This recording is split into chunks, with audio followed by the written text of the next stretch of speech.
We love discovering unique, off the beaten path types of places. And we've had pretty good luck when it comes to finding amazing spots inside Zion National Park.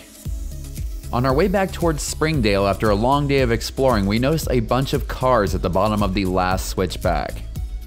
There was a couple walking back to their cars, so we figured we would ask them if there was anything worth checking out. They said there was a really nice waterfall in the canyon, so we figured we would go and see it. Along the way, we did make a quick detour to check out the bridge that crosses over Pine Creek. The water was pretty calm and we got to enjoy a really nice reflection of the mountains off in the distance. But we didn't have a whole lot of daylight left, so it was time to get back on our way towards the waterfall. I don't know if there are any true trails here. It is a little bit of a choose your own adventure, but as long as you stay in the canyon, you should be fine. After crossing under this tree branch that looked like it was pretty much custom fit for V to go under, we hung a right and started heading down towards the stream. Just a small heads up, this is the trickier way to go. But in our opinion, it's more fun and it's the scenic route. To get all of the way to the falls, you're going to be doing some rock scrambling no matter which way you go. This route just starts the scrambling a whole lot sooner. We did take the other way on the way back, so you'll be able to see that in just a little bit.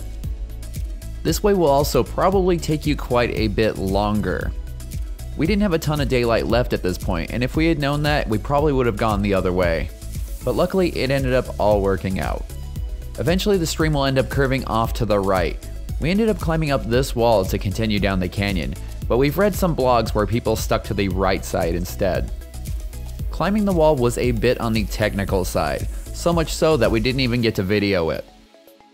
Even though this is a very tiny hike, it is very important to know what both you and your shoes are capable of here.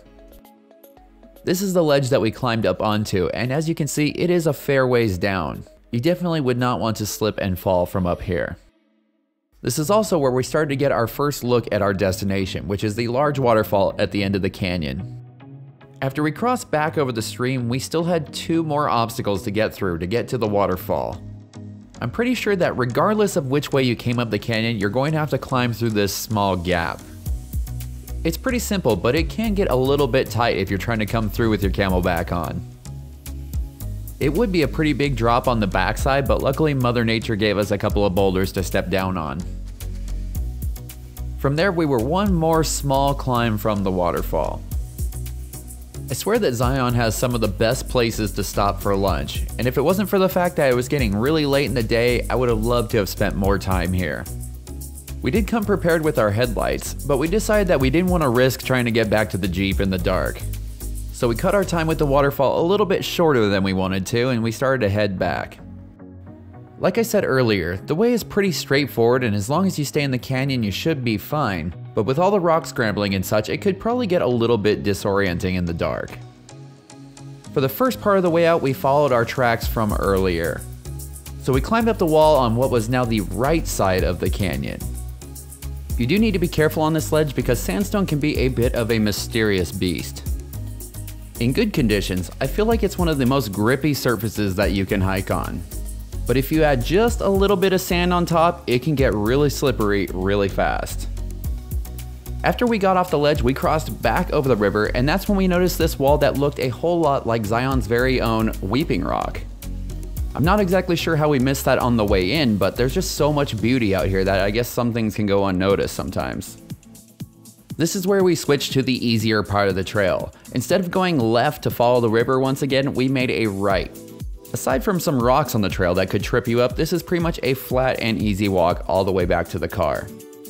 I think that it goes without saying, but if you do decide to visit the falls, please be sure to practice leave no trace principles. This area was pretty much pristine when we visited, and I don't even think I saw one piece of trash. We would sure love to see it stay that way in the future. This trail was fun, short, and fairly easy, but if you're looking for a bit more of a challenge, click up in the upper corner right now to watch our video about Angel's Landing. And stay tuned in the next couple of weeks because we have more awesome Zion hikes coming your way. Well, that is going to do it for today's video. If you enjoy our videos, please be sure to like, comment, and subscribe because those are the best things that you can do to support this channel. Check us out on Instagram at thatadventurelife_official, and for all the information about this hike and other awesome things to do in Zion, head on over to thatadventurelife.com.